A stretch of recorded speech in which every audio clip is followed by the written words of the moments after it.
Hello friends, আজকে বানাবো pizza. তো চলো শুরু করি।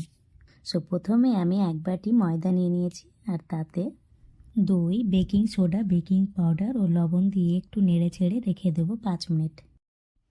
5 মিনিট পরে ঢাকনা খুলে তাতে অল্প বাটার দিয়ে একটা ডো বানিয়ে নেব।